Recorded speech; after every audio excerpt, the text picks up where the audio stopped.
He removed his wife from the Mafia Council, and that was the night he began to lose everything. Vittorio Vance had just inherited the throne of the Blackthorn Syndicate, a criminal empire that had dominated the city for 3 decades. On his first night in power before all the leaders, he stood up and announced something that silenced the room. Seraphina Vale, the wife who had kept the empire afloat with her own 2 hands, was permanently banned from the council. Seraphina said nothing. She simply stood up and walked out. And from that moment, everything began to crumble. If you're watching this story, please like and comment the name of the city you're watching in so I know how far my story has progressed. Now, follow me to the end of this story. The night Dominic Vance died, the city didn't stop moving. That was the thing Vittorio noticed first, not the smell of antiseptic in the hospital corridor, not the sound of his father's monitors going flat, not even the weight of the old man's ring pressed into his palm by a trembling nurse who'd worked the Blackthorn floor for 16 years without ever once asking questions. What Vittorio noticed was that outside the window, 7 floors below, the city kept doing exactly what it always did. Cabs honked. A food truck on the corner was already sold out of whatever it sold. 2 teenagers on the sidewalk were laughing about something stupid and alive and completely indifferent to the fact that the most feared man in 40 square miles had just exhaled his last breath into a scratchy hospital pillow. The empire didn't pause. It never would. Vittorio stood at the window for a long time after the nurse left. He was 34 years old. He had his father's jaw and his mother's eyes, which meant he looked serious even when he wasn't, and perceptive even when he didn't want to be. He'd spent the last decade working every level of the Blackthorn Syndicate: collections, logistics, enforcement, negotiation, and in all that time, the one thing Dominic Vance had never once done was treat his son like a partner. Information was given on a need-to-know basis. Introductions were made selectively. The old man had a phrase he used constantly, usually while lighting a cigarette or signing something he'd never explain. "You'll understand when it matters." It mattered now. Seraphina appeared in the doorway behind him. She didn't knock. She never knocked. Not in hospital rooms, not in boardrooms, not in the back offices of territory captains who outweighed her by 100 pounds and had been known to make problems disappear without paperwork. She was 41, a decade older than Vittorio, with dark hair that had started going silver at the temples 2 years ago and which she'd made no effort to conceal. She was dressed simply, dark coat, no jewelry except a thin watch, and her face carried the particular kind of stillness that only comes from having survived a very long time in rooms that didn't want you there. She was also, technically, his wife. They'd married 6 years ago in a small ceremony that the syndicate's inner circle attended and nobody talked about publicly. It hadn't been romantic in any conventional sense. It had been, at least at the beginning, strategic, a consolidation of relationships, a signal of continuity, brokered in part by Dominic himself, who recognized in Seraphina something he never quite named out loud but clearly respected deeply. Over the years, it had become something more complicated than strategy and less simple than love, the kind of bond that forms when 2 people have stood in enough difficult rooms together that they've stopped being able to pretend the other one isn't competent. "He's gone," Vittorio said. Not a question. "I know," Seraphina said. "I was here 2 hours ago. I didn't want to interrupt." He turned from the window. In the low fluorescent light of the room, she looked tired in a way she rarely let show. Tired not from grief exactly, but from the particular exhaustion of someone who has been holding something heavy for a very long time and is quietly trying to assess whether the person next to them is ready to take it. "The council meets Friday," she said. "Carver already called twice. The Halloran brothers sent a car to the building. I had it turned around. Mendez wants a phone call before the meeting, not during. I know what they want. Do you know what order to give it to them?" He looked at her. "I'll figure it out." She nodded once. Didn't push. That was one of the things about Seraphina. She had a precision about when to press and when to pull back that most people mistook for passivity, which was a mistake they usually only made once. She crossed to the window, stood beside him, and looked out at the city that now technically belonged to them. "Your father left a letter," she said, "in the safe at the house. I haven't opened it. Has anyone else?" "No." "Good." He put the ring in his pocket. "Let's go home." The letter was 2 pages. handwritten in Dominic Vance's cramped, slanting script, and it said almost nothing Vittorio didn't already know, except for one paragraph near the end that he read 3 times standing in the study at midnight while Seraphina waited in the hall. The council respects power because they have to. They respect Sarah because they want to. That difference is everything. Don't be stupid about it. He folded the letter and put it in the desk drawer. He sat there for a long time in the dark. Friday came with rain and the particular tension that settles over a room full of dangerous people who are all performing normalcy at the same time. Blackthorn Hall's main chamber had been in use since Vittorio's grandfather built it. A long room with high ceilings, dark paneling, and a table that could seat 22. Tonight it seated 17. The 5 absent chairs belonged to men who were either dead, retired, or currently being strategic about their attendance until they knew which way the wind was blowing. Vittorio recognized the calculation and filed it away. He stood at the head of the table. Seraphina sat 2 seats to his right, which was where she'd always sat, close enough to matter, positioned in a way that made it visually clear she was present but not leading. It was one of the small choreographies they'd developed over years, a way of communicating the syndicate's internal structure to people who were watching everything. The captains were watching everything. Carver Hollis was 58, heavy through the chest, with the deceptively slow movements of a man who'd survived this long by never reacting fast. He ran the North Waterfront operations and had worked under Dominic for 20 years. He offered condolences that sounded genuine and probably weren't. Beside him, the Halloran brothers, Marcus and Dean, sat close together the way they always did, finishing each other's sentences, reading each other's expressions, a 2-headed organism that had controlled the East Side distribution network since before Vittorio had a driver's license. Across the table, Elena Reyes, the only woman in the room besides Seraphina, ran the legal front through 3 separate consulting firms and had been formally untouchable for a decade because of how deep her paperwork went. Next to her, older than anyone present, was Sullivan Marsh, 73, white-haired, said almost nothing in meetings but whose silence carried a weight that newer captains hadn't yet learned to read correctly. Vittorio opened the meeting. He spoke clearly, without notes, laying out the transition framework he'd spent the last 4 days constructing. Territorial boundaries would remain unchanged through the quarter. Financial distributions would be restructured in 30 days, and any outstanding disputes between territories would be submitted formally before the next meeting rather than handled unilaterally. It went well. Better than he'd expected.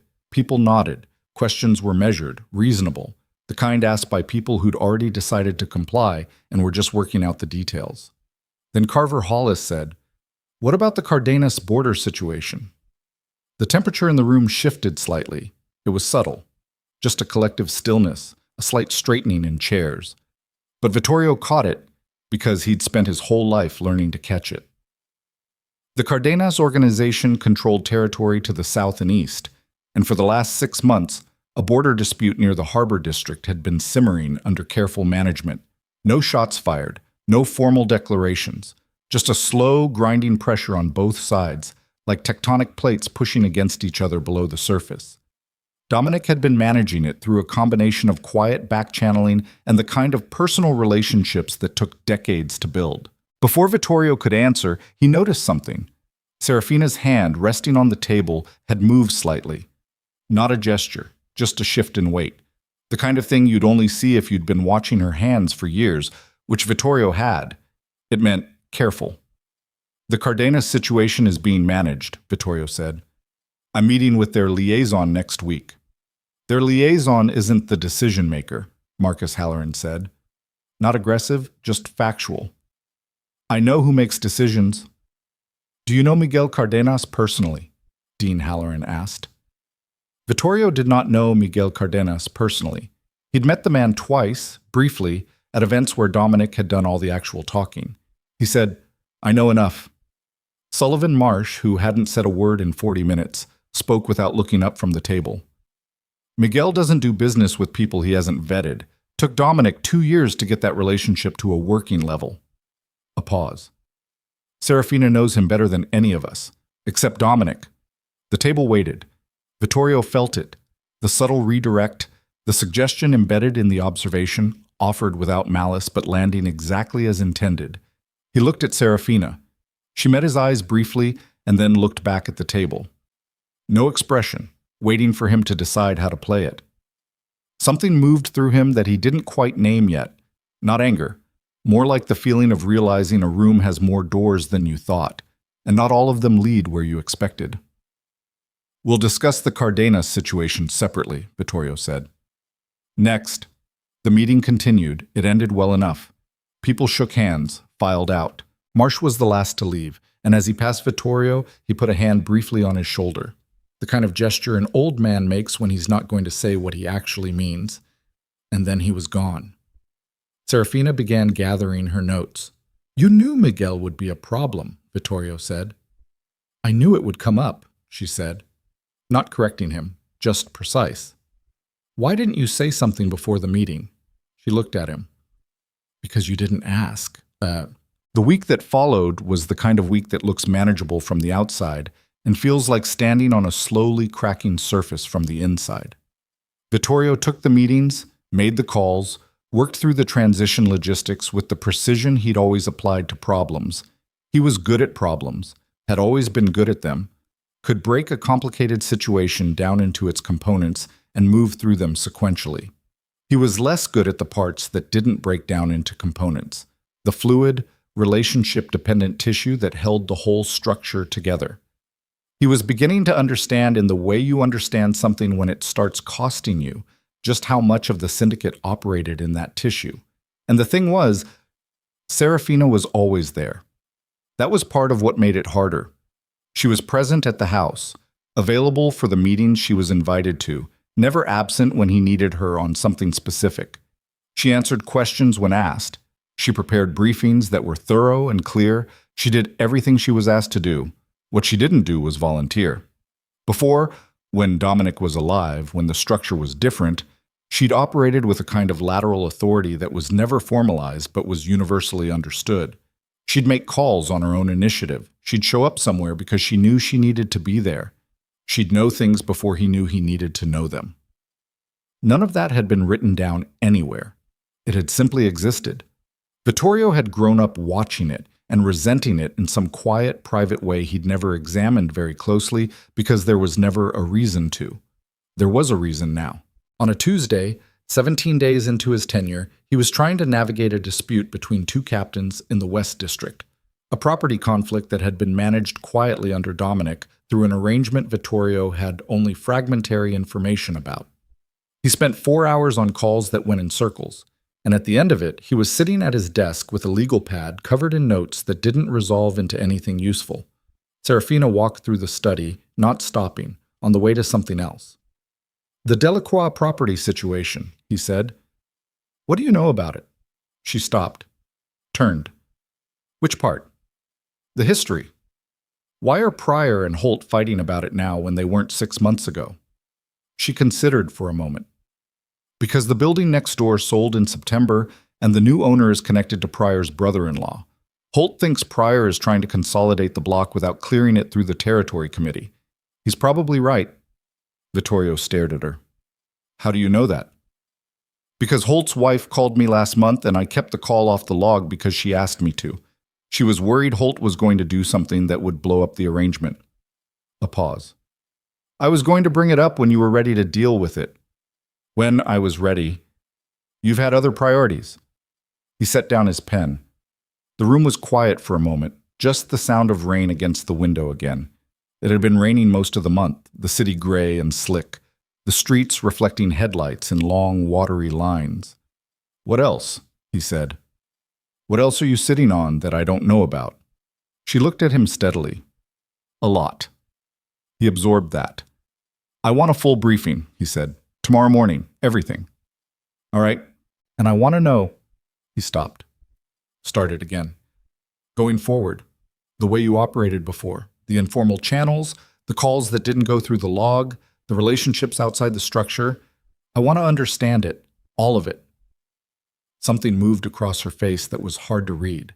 Not quite caution, more like the expression of someone watching another person reach towards something they're not sure they actually want to pick up.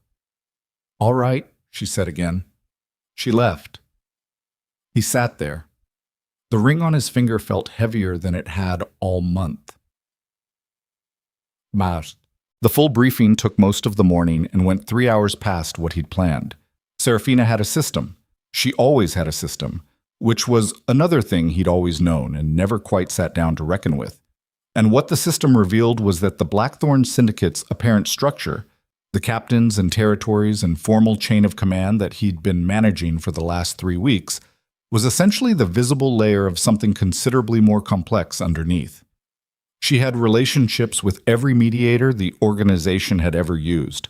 3 individuals who operated completely outside the formal structure, who were trusted by multiple competing factions because they had no allegiance to any of them, and who would only engage through Seraphina because she was the one who'd spent years building and maintaining those relationships. She had back channels to 2 figures inside the Cardenas organization, not Miguel himself, but people close enough to him to matter, that had prevented 3 separate incidents over the past 18 months from escalating into something that would have required open response. She had maintained a quiet relationship with a federal attorney's office through a cutout that provided just enough information to keep the organization off certain priority lists, a relationship so delicate it required specific handling and would evaporate the moment it was mishandled. Vittorio listened to all of it. He asked questions. He took notes. He kept his expression even. When she finished, he said, "You did all of this without telling me. I told your father. He approved everything." "He's gone." "Yes." A long pause. Outside the study window, the city moved. A bus, a delivery truck, pigeons on a ledge, ordinary and indifferent. "You should have told me sooner," Vittorio said. "Probably," she said. No apology in it, just agreement. He stood up from the desk, walked to the window, stood there for a moment with his back to her, looking at the street below, thinking about all the things that moved beneath the surface of visible things. He thought about his father's letter. He thought about Sullivan Marsh's hand on his shoulder. He thought about the Cardenas situation and the mediators and the federal cutout and the 16 years that Seraphina had spent building an invisible architecture that the entire syndicate rested on without knowing it. He thought about how he felt, standing at the head of that table Friday night, for the first time in his life, the unambiguous boss of something. How that had felt like finally breathing. He thought about how much of that feeling had been real. When he turned around, his face had changed. Seraphina saw it. He knew she saw it. She saw everything. But she waited. "I need to establish my own authority," he said. "Clearly, without question, from the beginning. I know that. The council needs to see me as the sole decision-maker, not as someone who relies on his wife's connections to function." She was very still. "Whatever you've built," he said, "the arrangement going forward has to reflect the actual structure. You're an asset to the organization, but your role needs to be defined, bounded, operating through me, not alongside me." The silence lasted a long time. "You're talking about the council," she said. "Yes. You want me off the council." The words, said plainly, sounded different than they had in his head. He pushed past it. "It's not personal. It's structural. The captains need to know where authority lives. As long as you're at that table, there's ambiguity." She looked at him for a moment that felt longer than it was. Her face gave away nothing. Not anger, not hurt, not calculation, just that particular stillness. "All right," she said. It was the 3rd time she'd said it in 2 days, and somehow it felt different each time. He announced it at the next council meeting. He did it the way he did most things, directly, without hedging, framing it as a structural decision, a clarification of roles, a modernization of how the organization operated. He used words like streamline and clear chain of command and operational focus. He was confident. He was precise. He was, by any observable measure, in control. Seraphina stood at the end of the table. When he finished speaking, she pulled her chair back, straightened her jacket, and walked to the door. She paused there. Didn't turn around. "The Cardenas Summit is in 6 weeks," she said to the room, not to him specifically. "Make sure someone calls Ortega before then. He doesn't like surprises." Then she was gone. The door closed. The room was very quiet. Sullivan Marsh looked at the closed door for a moment. Then he looked at Vittorio. His expression was unreadable, the way old men in rooms like this learn to make their expressions unreadable. But something in it sat wrong, like a picture hung slightly off level that you can't stop noticing. "Right," Vittorio said. "Let's continue." The captains opened their files. But in the pause before the first agenda item, in the 3 seconds of silence between Vittorio's voice and the room's compliance, he felt something he hadn't expected. The cold. Not temperature. Something else. The particular chill of a room from which something essential has just been removed, the way a building feels different in its bones when a load-bearing wall comes down, even when the ceiling hasn't fallen yet. He started talking. The meeting proceeded. People voted. Decisions were made. The ceiling didn't fall. But he felt it up there.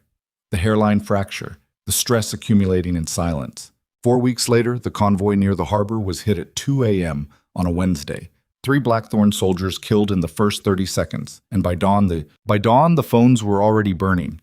Vittorio had the call at 2:47 a.m., a number he would remember precisely for a long time, not because he wrote it down, but because he was already awake when it came through, sitting in the study with a glass of water he hadn't touched, staring at the Cardenas briefing file he'd been working through since midnight. The call lasted 40 seconds. He was dressed and out the door in 4 minutes. The harbor district at 3 a.m. looked like the aftermath of something that had happened too fast for anyone to fully process. 3 black SUVs, 2 of them torched down to the frame, the third still sitting at a diagonal across the road where the driver had apparently tried to reverse and hadn't made it. The rain had come back, which meant the crime scene people were already complaining, and the evidence they'd been hoping to gather from the asphalt was washing into the gutter. Vittorio stood at the outer perimeter of the police tape. Because the police were there, obviously. They were always there after something like this. The particular kind of detectives who worked the harbor district and knew how to observe and document and ask careful questions and then go home and not think too hard about the answers. And he counted the body bags. 3. 2 of his soldiers. 1 civilian bystander who'd been in the wrong lane at the wrong time, a fact that was going to cost him in ways he couldn't calculate yet. Carver Hollis appeared at his shoulder. He'd gotten there fast, which meant either he lived closer than Vittorio knew, or he'd been awake for other reasons. "Cardenas?" Vittorio said. "Don't know yet." "Best guess." Carver was quiet for a moment. "The execution on the vehicles is professional, not street level. Whoever hit the convoy knew the route." Vittorio absorbed that. Knew the route meant internal leak or external intelligence operation, and both options were bad in different ways. Who knew the convoy schedule? Dispatch, the drivers, the 2 soldiers in the lead car. Carver paused. And whoever cleared the route through territory ops. Who clears routes through territory ops? Holt's people, West District. Vittorio looked at him. "I'm not saying Holt," Carver said carefully. "I'm saying his people had access. That's a different thing." "Yeah," Vittorio said. "It is." He stood at the perimeter for another 20 minutes, watching the detectives work and thinking about the difference between those 2 things, having access and being responsible, and how in his experience the space between them was where most of the damage actually lived. The emergency council session happened at 7 the following morning, before most of the city had finished its first coffee. People arrived looking like what they were, powerful individuals who hadn't slept enough, and were managing the particular anxiety that comes from understanding that something has changed without yet knowing how much. Vittorio ran the meeting hard and fast. He didn't want deliberation. He wanted information. What he got was a room full of people being very careful about what they said in front of each other. Marcus Halloran reported that his East Side contacts had heard nothing in advance. No rumbling, no positioning, no signals of the kind that usually precede a targeted hit.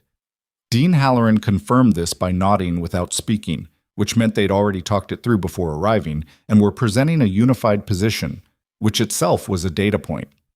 Elena Reyes said the legal exposure from the civilian casualty was manageable in the short term, but required immediate action on the insurance and family support side.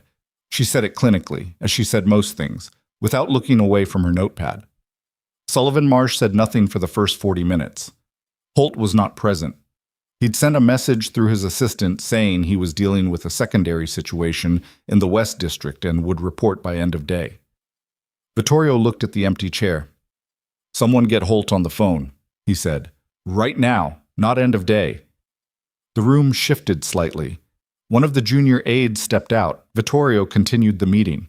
He outlined the response framework: increase perimeter security on all active convoys, a temporary freeze on Harbor District operations pending route audit, and a formal demand for communication from the Cardenas side to establish whether this was sanctioned action or independent operation. Standard protocol.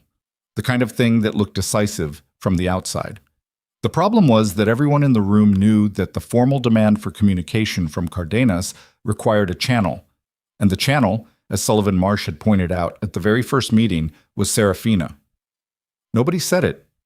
They sat with the awareness of it like a piece of furniture in the middle of the floor that everyone was stepping around. Vittorio said, "I'll handle the Cardenas contact directly." Marcus Halloran looked at the table. "Something to add?" Vittorio said.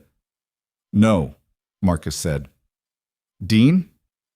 "No," Dean said. Elena Reyes kept writing. Marsh kept saying nothing.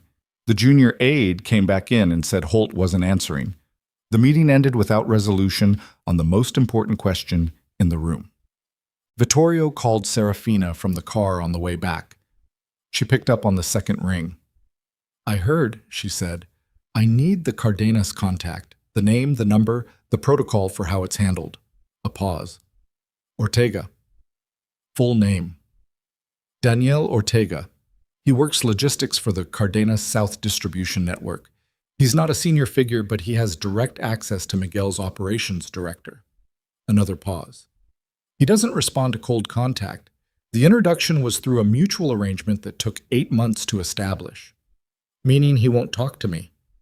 "Meaning he won't talk to someone he hasn't been introduced to, through a channel he trusts, with a framing he recognizes. Those are 3 separate conditions." Vittorio looked out the window at the city going past. Morning light, wet streets, ordinary people. "Can you make the introduction?" The silence was long enough that it had texture. "I can reach out to the intermediary," she said finally. "It'll take time. He'll have questions about the structural change and why contact is coming through a different path." "What do you tell him?" "The truth, probably. Or a version of it." Her voice was careful, even. The voice she used when she was saying something important in the most neutral possible tone. "I tell him there's been a leadership transition and the communication channels are being reconfigured, which is accurate. Do it." "All right." He started to end the call. She said, "Vittorio." "What?" "The convoy route, who approved it." "Still working on that." "Check the schedule change log from 2 days ago. Someone rerouted that convoy 12 hours before departure. It wasn't on the original schedule." He went very still in the back seat. "How do you know that?" "Because I still have access to the operations server. Nobody changed my credentials." A beat. "I wasn't planning to use it. I noticed the route in the incident report one of the captains forwarded to me out of habit. I pulled the log." "Who made the change?" "The authorization code belongs to Territory Ops, West District." She paused. "I'm not saying Holt." "I know," he said. "You're saying his people had access." "Yes." He ended the call. Sat in the back seat for the rest of the drive without speaking, watching the city move, feeling the hairline fracture in the ceiling, getting wider above him in the dark. Holt finally answered at 2 in the afternoon. He was apologetic about missing the morning session, secondary situation in the West District, a supply chain issue that had needed personal attention. He was sure Vittorio understood. He was polished about it, Holt, always had been. Mid-40s, good suit, the kind of man who managed to seem reasonable even when he was doing something that wasn't. Vittorio met him in person. Not over the phone, not in the office. In a diner in the West District that was theoretically neutral territory, which in practice meant it was on Holt's turf and they both knew it. They sat in a booth in the back, coffee. Neither of them touched it. "The route change," Vittorio said. Holt's expression was steady. "What about it?" "The convoy that got hit last night. The route was changed 12 hours before departure. Authorization came through your ops team." "My team runs route operations for the West District. Any convoy moving through our territory gets cleared through us." "Who made the specific change?" I'd have to check with dispatch. I'd like you to do that now.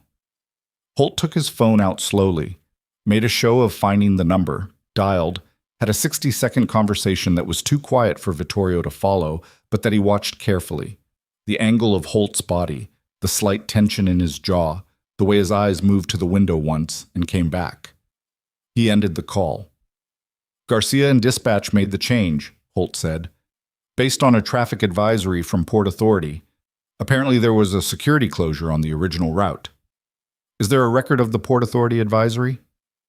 I'll have Garcia pull it. I'd like it within the hour. Holt looked at him for a moment. Something passed across his face, not guilt exactly, but the expression of a man recalculating in real time. You think this came from inside? I think a convoy got hit on a route that was changed at the last minute through your ops team. I'm gathering information. Right. Holt picked up his coffee, set it down without drinking. For the record, I've been with the Blackthorn organization for 11 years. I was loyal to your father. I'm loyal to you. Good, Vittorio said. Then you won't mind the full ops log from the last 72 hours. A beat. Of course not, Holt said. The log arrived 3 hours later. It was complete, professionally formatted, and told Vittorio almost nothing useful. Not because it had been tampered with, but because if someone competent had set up the route leak, they wouldn't have done it in a way that showed up in the ops log. The Port Authority advisory existed. Garcia had pulled it, time-stamped, everything clean. Either the leak was real and deeply buried, or the advisory itself had been manufactured by someone with enough reach to make it look legitimate. Both options required resources and sophistication that Vittorio was not yet positioned to track. He spent the evening on it. He had 2 people he trusted for internal security work, careful, experienced individuals who had been with the organization a long time and whose loyalty he was reasonably confident about, which in this business meant he was about 70% sure, and that had to be enough. He put them on the log. He told them what to look for and what not to touch. Then he sat in the study and tried to think clearly. The problem wasn't just the convoy. The convoy was a symptom. The Cardenas situation had been building for 6 months, and if this hit was sanctioned by Miguel, it meant negotiations had broken down in a way that Vittorio didn't have full visibility into. Because the negotiation history, the relationship architecture, the understanding of what Miguel Cardenas actually wanted and what he feared and what he responded to, all of that lived in Seraphina's head and in the informal channels she'd been running quietly for years. Vittorio had the organizational structure. He had the formal authority. He had the captains. What he didn't have was the map. He was navigating a complex system using the visible infrastructure, while the invisible infrastructure, the one that actually carried the weight, was sitting 2 miles away in their shared house, going about her day, answering when called, volunteering nothing. He told her that was how it should work. He'd built the structure deliberately. The ceiling cracked a little further. Oka. The Cardenas summit was 3 weeks out. The summit was meant to be the resolution mechanism for the border dispute. A formal meeting of senior figures from both organizations, mediated by the neutral parties, producing a binding territorial agreement that would hold for at least 2 years. Dominic had been working toward it for 18 months. It was the single most important event on the syndicate's calendar, and everything that happened between now and then would determine whether it produced an agreement or a war. 4 days after the harbor convoy ambush, Vittorio got word that the Cardenas side had sent a communication, not through Ortega, not through the official channel, through a weapons broker named Callum Bryce, who operated independently in the gray space between factions and who had, over the years, made himself useful to both the Blackthorn and Cardenas organizations by being the kind of man who could move things across lines that other people couldn't cross. Bryce sent word that the hit on the harbor convoy had not been sanctioned by Miguel Cardenas. He also sent word that Miguel was furious about it, not because of the violence, but because it had created exactly the kind of instability that made the summit harder to manage. He wanted the channel reopened. He wanted to know that the Blackthorn side was still committed to the summit, and he wanted, specifically, to communicate with Seraphina. Vittorio stared at the message for a long time, then he called Carver. "Bryce," he said, "how long has he been working with the organization?" 7, 8 years. He's independent. Does work for anyone who pays him. Your father used him occasionally for cross-border arrangements. What's his relationship with Seraphina? A pause that told Vittorio something. She's the one who brought him in, originally. He runs his communications through her when it's Blackthorn business. He won't go through me directly. I don't know that, Carver said carefully. I know he asked for her specifically. Vittorio ended the call. He sat with it. He turned it over. He looked at it from every angle he had. Then he drove to the house.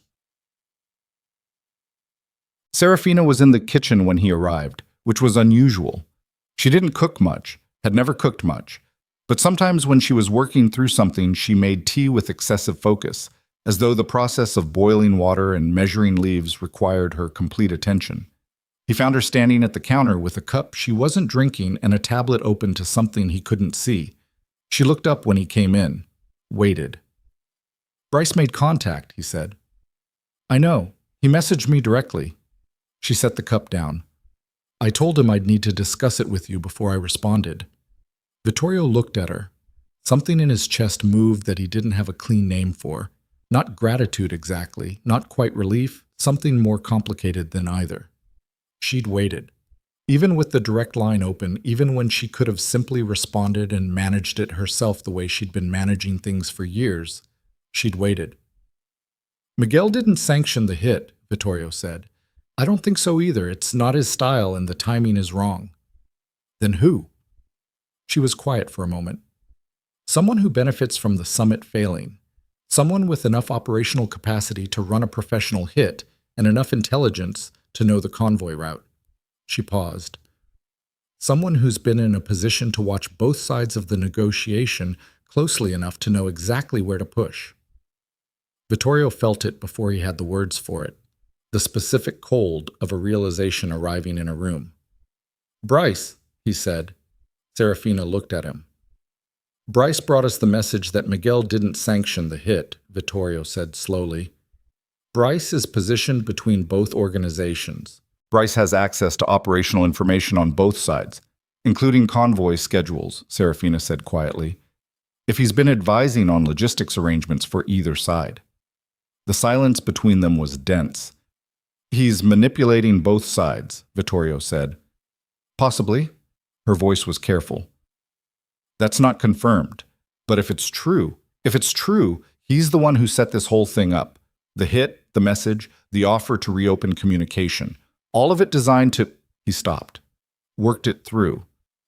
To make himself the only viable channel. To make both sides dependent on him to avoid war. Which would give him leverage over the summit outcome. Which would give him leverage over everything. They stood in the kitchen with that between them, the shape of it still forming, not quite solid yet, but solid enough. Outside the window, the city went on. A siren somewhere, distant, moving away. Seraphina said, We need more before we move on this. If we're wrong about Bryce and we accuse him, we burn the only external channel we have left. And if we're right and we don't move fast enough? She looked at him. Her eyes were very steady. Then the summit becomes a trap. He stood there for a moment. Then he said, I need you back in the room. She didn't answer immediately. The council meeting on Friday? I need you there. Vittorio, I know what I said. I'm saying something different now. She picked up her cup, set it down again.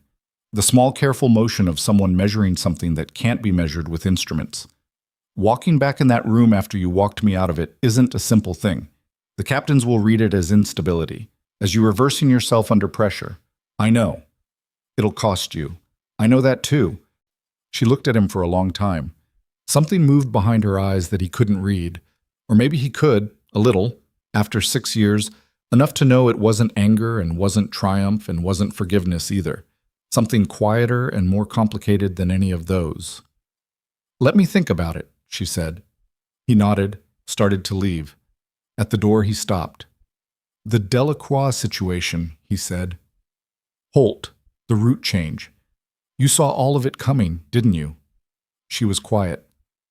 Before I announced the council change, you already knew it was going to create problems. I had concerns, she said. Why didn't you say so? She looked at him across the kitchen, across 6 years of a marriage that had never been simple, across the particular distance between a person who has been told their presence is a liability and a person who delivered that verdict. "Because you didn't ask," she said. It was the same answer she'd given him weeks ago. But this time it landed differently. Not like a deflection, not like a tactical non-answer, like the truest thing in the room. He left. He drove back through the city, through the wet streets, past the harbor district where 3 people had died, and the police tape was still up, and the questions still had no clean answers. His phone buzzed twice on the passenger seat. He didn't look at it. He was thinking about Bryce, about the summit, about the invisible architecture that Seraphina had spent years building and that he had, in one meeting, declared inconvenient. He was thinking about how much he didn't know. He was still thinking about it when his phone buzzed a third time, and he finally picked it up and read the message from his security detail. Second convoy hit. East District. 2 down. Halloran territory. He pulled over, sat in the stopped car with the engine running and the rain starting again against the windshield, the wipers moving back and forth in that slow mechanical rhythm, clearing the glass and then watching it fill again, clearing it and watching it fill. 2 convoys in 4 days. Different territories. Same precision, same inside information. This wasn't a border dispute anymore. This wasn't a border dispute anymore. This was something else entirely, something with a shape he couldn't see the edges of yet, and the rain kept coming down on the windshield and the wipers kept moving, and he sat there in the stopped car on the wet street and made himself breathe slowly, because the alternative was to start making decisions from the part of his brain that ran on adrenaline and fear. And decisions made from that part of the brain were how empires ended. He picked up the phone and called Seraphina. She answered before the first ring finished. "I saw it. I'm coming back." "I know," she said. "I'll have coffee." They worked through the night at the kitchen table, which was not where Vittorio had imagined himself conducting a crisis assessment when he'd taken over the syndicate 5 weeks ago. But there was something about the kitchen. The ordinary light, the plain surfaces, the lack of the formal weight that hung over every room in Blackthorn Hall, that made it easier to think without the thinking becoming performance. Seraphina had the operations map spread across the table alongside the incident reports from both convoy hits, her tablet, and a legal pad where she'd been writing in her small, precise handwriting since before he arrived. She'd also made coffee, which she handed to him without comment, and which he drank without tasting. The pattern was undeniable once you laid it out flat. Both convoys had been rerouted within 12 hours of departure. Both reroutes had originated through legitimate-looking administrative channels. West District Ops for the first hit, East District Dispatch for the second. Both had produced documentation that passed initial scrutiny. Both had resulted in professional precision ambushes that demonstrated advanced knowledge of not just the route, but the timing, the vehicle count, and the security configuration. 2 different district operations, same methodology, same result. "It's not a coincidence," Vittorio said. "No. Someone has access to ops scheduling across multiple districts. That's not one person inside one territory. That's either a very senior source or multiple sources coordinated." Seraphina's pen moved across the legal pad. "Or one external source with enough reach to interface with both systems without being inside either of them." "Bryce," she confirmed. She set the pen down. "He's been doing logistics consultation for both organizations for years. He knows how both operation systems work. He would know which administrative channels to use to make a reroute look legitimate because he helped design some of those protocols." Vittorio stared at the map. The harbor district, the east side. 2 points on a city that was, he realized, being systematically destabilized. Why? What does he get? The summit fails. Both sides blame each other. The border conflict goes hot. Both organizations take damage. She paused. And then someone swoops in to broker the peace at an enormous premium. Weapons, logistics contracts, protection arrangements. Whoever controls the channel when both sides are desperate enough to pay anything controls everything that follows. Bryce controls that channel. He's been positioning himself to. Every move he's made in the last 6 months, inserting himself as a go-between, offering to carry communications, making himself seem indispensable. It's all been set up. She looked at the pad. "I missed it." She said it flatly, without self-flagellation, just as information. but Vittorio heard the thing underneath it, the particular quiet of someone confronting the gap between what they'd been watching and what had been happening. "You couldn't have seen all of it," he said. "I should have seen enough of it." She picked up her coffee. "He called me 3 weeks ago, before you announced the council change. He said he wanted to check in, update me on some Cardenas side movements.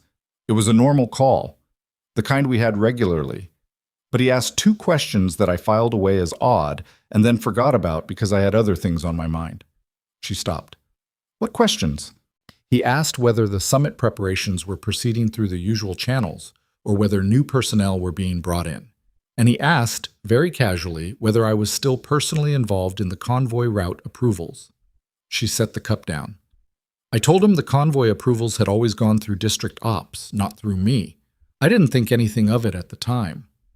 Vittorio understood what she wasn't saying, that she'd given Bryce exactly the confirmation he needed, that the route approvals were handled through district ops, not through Seraphina's personal oversight, which meant they were accessible and manipulable through the right administrative pressure. And then 3 days later, Vittorio had announced her removal from the council, which told Bryce that the informal oversight layer, the layer that had been Seraphina herself, watching and cross-referencing in ways that weren't documented anywhere, was gone. He'd taken her out of the room. And 6 hours later, Bryce had known it. Vittorio put his coffee down and pressed both hands flat on the table and looked at the map. He was not going to say what was going through his head because what was going through his head was a kind of cold, specific rage directed primarily at himself, and rage at yourself in a crisis was the most useless possible expenditure of energy. "What do we need to prove it's him?" he said. "More than we have." Seraphina pulled the legal pad toward her. "The route change documentation is circumstantial. We can show it came through admin channels he had access to, but we can't show his fingerprints on it directly. He'd have used cutouts." She paused. "We need someone inside the Cardenas organization to confirm their side was also manipulated. And we need to find where Bryce is positioning for the next move. Because there's going to be a next move. 2 convoys in 4 days. He's accelerating. He needs the border conflict to go fully hot before the summit date. Otherwise the summit happens, the 2 sides negotiate, and he loses his window." She looked at him. "He'll move again. Soon." "How soon?" "Days," she said. "Maybe less." Or the emergency session the next morning was the most difficult meeting Vittorio had run since taking over, and that was a high bar. He'd called it for 7 a.m., and every captain was present, which told him the second hit had scared them in a way the first hadn't quite managed, because the first could be explained as Cardenas aggression, external, directional. The second hit on Halloran territory changed the geometry. It meant nowhere was safe, and everyone knew it. Marcus Halloran was not performing calm this morning. He was a man trying very hard to remain functional while operating on no sleep and a level of anger that was visible in the set of his jaw and the way his hands kept finding and leaving the table surface. Not quite a fist, not quite still. "2 of my people," Marcus said. He said it quietly, which in Vittorio's experience was worse than saying it loudly. "In Halloran territory, on a route that was cleared through my district operations." "I know," Vittorio said. "I need to know if my own house is compromised." "That's what we're working on." "That's not an answer." Vittorio looked at him steadily. "It's the only answer I have right now that's true. Would you prefer a faster one that isn't?" Marcus held his gaze for a moment, then looked away. Carver spoke from across the table. "The Cardenas side is going to see 2 hits in 4 days and interpret it as us failing to respond. That reads as weakness. If Miguel is dealing with internal pressure to escalate." "Miguel didn't sanction these hits," Vittorio said. "You know that. I believe it. That's 2 different things." "Yes," Vittorio said. "It is." He let the room sit with that for a moment. "I have reason to believe both attacks were engineered by an external party to manufacture a conflict between us and Cardenas. I'm working to confirm it. What I need from this room right now is patience and discipline.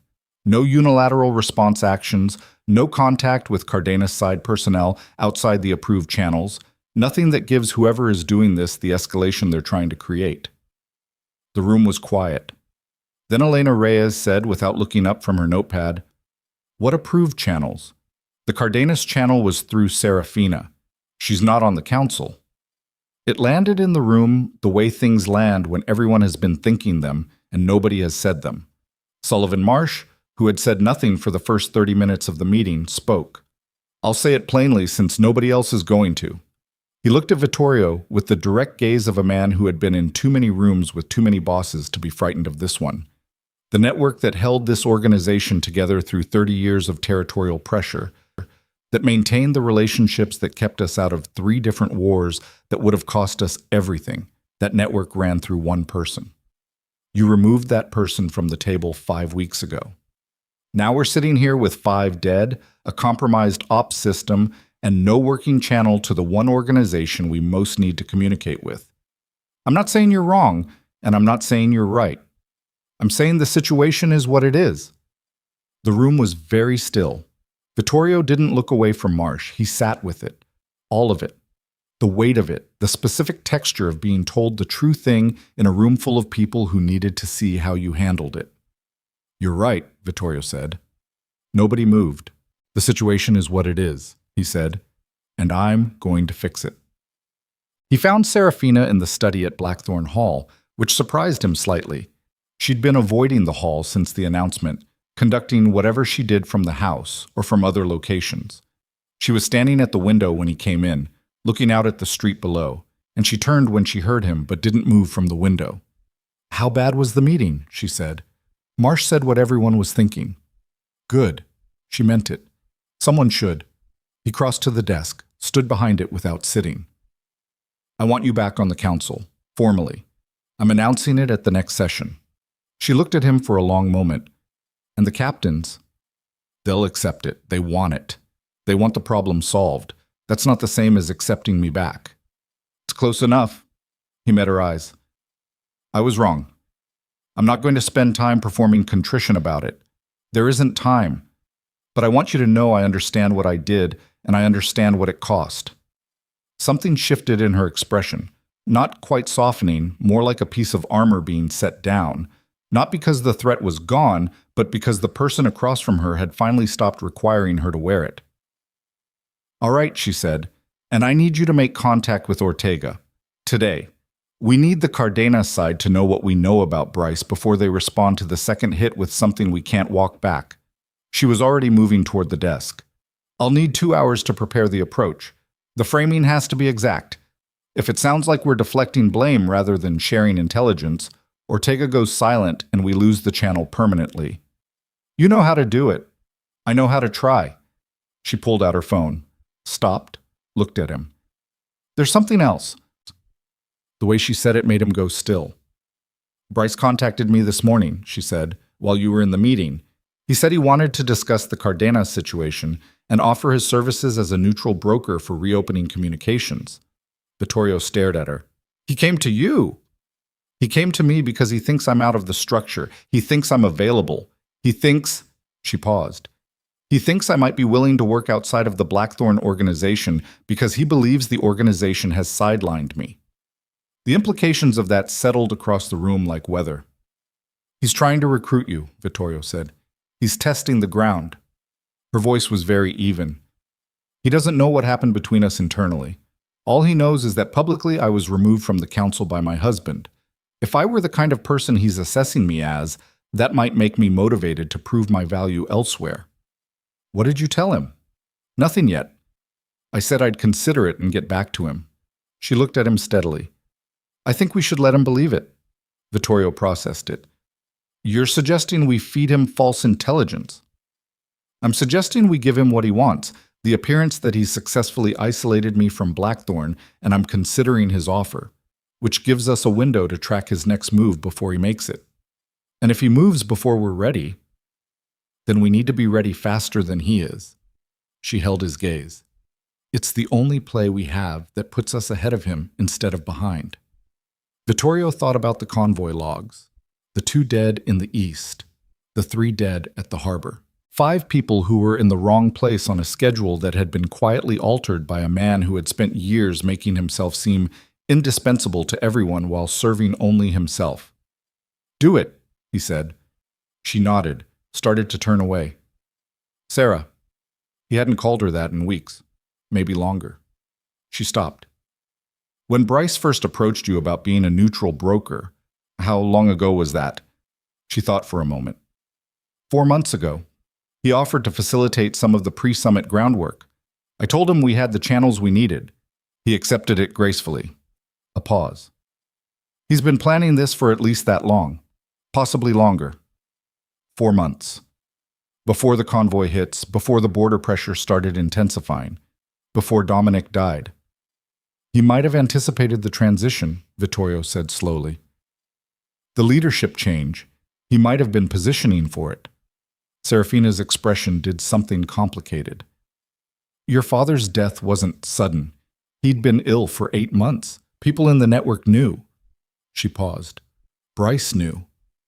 The thing that had been forming in Vittorio's mind for the last 12 hours completed itself, clicked into place with the horrible clarity of a picture that has been out of focus suddenly resolving. Bryce hadn't been reacting to the leadership transition. He'd been waiting for it, building toward it.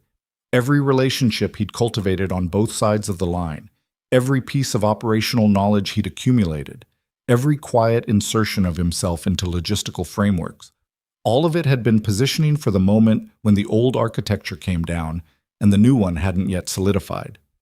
He'd needed Seraphina out of the room, and Vittorio had put her out of the room himself, 5 weeks in, exactly on schedule, as though he'd been following a script that Bryce had written. The rage came back, colder and more precise than before, and this time he let himself feel the full shape of it for exactly 3 seconds before he put it away. Go, he said. Make the call to Ortega, and keep Bryce warm. Whatever he needs to hear, tell him. She left. He stood alone in the study, in the room where his father had worked for 30 years, and he looked at the desk and the chair and the window and the city beyond it, and he thought about manipulation and patience and the particular cruelty of a plan that uses a man's own ambition as its primary mechanism. His phone buzzed. It was from one of his security people, a name he recognized, a junior logistics coordinator in the West District Ops team, someone who'd been with the organization for 2 years, someone whose access level matched what they would have needed to execute the first convoy reroute. The message read, "He's gone. Apartment cleaned out. Left sometime last night." Vittorio stared at the message. Garcia, the dispatcher Holt had named. The man who'd supposedly pulled the Port Authority advisory that rerouted the first convoy. Gone. Which meant Holt had tipped him. Which meant the call Holt had made in the diner, the 60-second conversation that Vittorio had watched carefully without being able to hear, hadn't been Holt checking with dispatch. It had been Holt warning him. Vittorio sat down in his father's chair. He called Carver. "Where is Holt right now?" A pause. "At his West District office, far as I know. Why?" "Send 2 people quietly. I want him in a room in the next 30 minutes. "Vittorio." "Do it." He ended the call, sat in the chair. Holt, 11 years with the organization, loyal to Dominic, loyal to the Blackthorn name, and working with Bryce. Not a leak inside the ops team, not a compromised dispatcher. Holt himself managing the administrative cover, providing the legitimate-looking documentation, using his district authority to make the reroutes appear routine. Which meant Bryce had a captain, a senior Blackthorn captain inside the council, feeding him operational intelligence and providing administrative cover for attacks on his own organization's convoys. Vittorio's hands were on the desk. He looked at them. Steady. He made them stay steady. His phone buzzed again. Carver. 3 words. Holt is gone. Not his office, not his house, not his usual locations. Gone. The same way Garcia was gone. Cleanly and quickly, with the efficiency of people who had planned their exit well in advance. Vittorio stood up. The room was very quiet. Outside, the city moved, indifferent as it always was, indifferent as it had been the night his father died, indifferent to the specific weight of this particular moment, which was the moment Vittorio Vance understood, fully and without the cushion of uncertainty that the war had already started. Not at the harbor. Not in the East District. It had started inside his own house. And the man who had started it had been sitting at his council table, voting on his decisions, watching his mistakes accumulate, with the patience of someone who had nothing to lose because he'd already been paid for the outcome. While somewhere across the city, Callum Bryce moved the pieces into their final positions and waited for the board to finish falling into place. Vittorio was already moving. He didn't go back through the formal channels. No calls to the full council, no assembled captains, no meeting with agendas and votes and the slow machinery of collective decision-making. That machinery had been compromised. He didn't know how deeply. He knew Holt. He suspected Garcia. He didn't know who else had been in Bryce's pocket or for how long or what they'd passed across. And until he did, every room with more than 3 people in it was a room with a potential leak. He called Carver from the car. Who do you trust? Your own people. Not district, not council. Yours personally. A beat. Carver understood immediately what the question meant. 4 men, maybe 5. Get them. Armed. Meet me at the warehouse on Kellner in 40 minutes. What are we doing? We're ending this tonight. He ended the call before Carver could ask the questions that didn't have clean answers yet. Seraphina had Ortega on the phone by noon. She took the call in the back office of a dry cleaning business 3 blocks from Blackthorn Hall, a location she'd used for sensitive communications for 6 years because it was owned by a woman who owed her a debt that had nothing to do with the syndicate and who asked no questions. She sat at a plain wooden desk with her notepad and her phone and the particular stillness she deployed like a tool when the conversation required it. Ortega was careful. He was always careful. It was what made him valuable. The same deliberate, measured quality that made him seem slow to people who didn't understand that slow and careful were not the same thing. He listened to what she said without interrupting. When she finished laying out the evidence, the route manipulation methodology, the administrative channel exploitation, the timing correlation between Bryce's communications and both convoy hits, there was a silence that lasted long enough to be meaningful. You're saying Bryce hit both sides, Ortega said. I'm saying the evidence points there. I'm not asking you to take my word for it. I'm asking whether anything on your side looks consistent with what I'm describing. Another silence. Longer. There was a supply disruption 2 weeks ago, Ortega said carefully. A shipment that went to the wrong location. The routing change came through a logistics advisory that checked out at the time. A pause. Bryce advised on that corridor 3 months ago. Was anyone hurt? No, but it created a gap in our coverage that took 10 days to fill. He stopped. Miguel was furious. He stopped again. He blamed Blackthorn, Seraphina said. There was reason to. There was reason that was manufactured. She kept her voice level, not defensive, presenting. Ortega, the summit is in 19 days. If Bryce accelerates, and he will, you won't have 19 days. He needs this to go hot before the meeting date. Otherwise, his window closes. What are you asking? I'm asking whether your side has anything that puts Bryce's fingerprints on the disruption directly. Documentation, communications, a source, anything that could be verified independently of what we have. A silence so long she almost thought the line had dropped. I'll make a call, Ortega said finally. Give me 2 hours. She gave him 2 hours and sat at the plain wooden desk and made herself breathe slowly and thought about Callum Bryce, whom she'd known for 8 years, whom she'd brought into the network, whose quiet competence she'd relied on for arrangements that required someone who could move between factions without being owned by either. She thought about the 3 dead at the harbor and the 2 dead in the east, and she thought about the call he'd made to her that morning with the offer wrapped in sympathy, and she felt something cold and specific move through her that wasn't quite hatred. It was too precise for that, more like the feeling of understanding the full shape of a betrayal for the first time, when all the pieces that seemed unconnected suddenly resolve into a single deliberate pattern. She'd trusted him, not completely. She didn't trust anyone completely. That wasn't how she'd survived this long. But enough. Enough to take his calls without running them through a second source. Enough to treat his intelligence as reliable input rather than potential manipulation. Enough to give him, in one careless conversation 4 months ago, the operational detail that told him exactly how to route the convoy manipulations without leaving a trace back to himself. She sat with that. She didn't run from it or reframe it. She sat with the full weight of it for approximately 90 seconds, and then she set it down and went back to work. Vittorio's 4 people at the Kellner warehouse were Carver and 3 men whose names didn't appear in any organizational documentation, former military, all of them, brought into the Blackthorn structure through Carver's personal connections years ago and used exclusively for situations that required absolute discretion. They stood around a folding table under the warehouse's industrial lights and looked at the map Vittorio spread across it. "Bryce has a facility," Vittorio said. "A logistics hub he operates independently, about 8 miles south of the harbor district.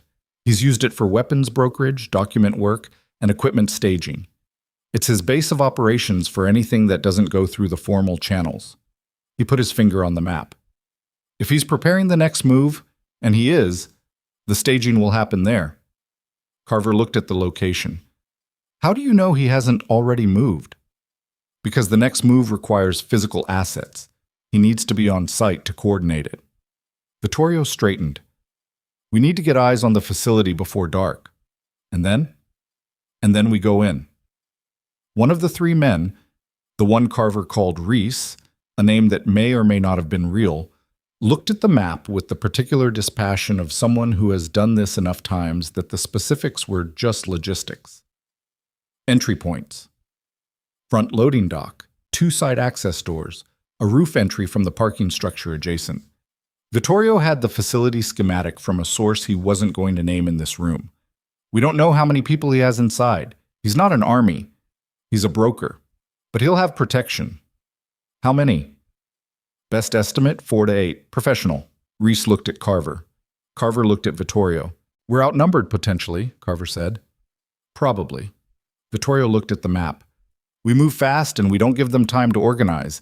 The element of surprise is the only advantage we're going to get, so we don't waste it." His phone buzzed. "Seraphina." He stepped away from the table. "What?" Ortega called back. Her voice was controlled, but something was moving underneath it. "He has a source inside the Cardenas logistics operation who handled the supply disruption 2 weeks ago.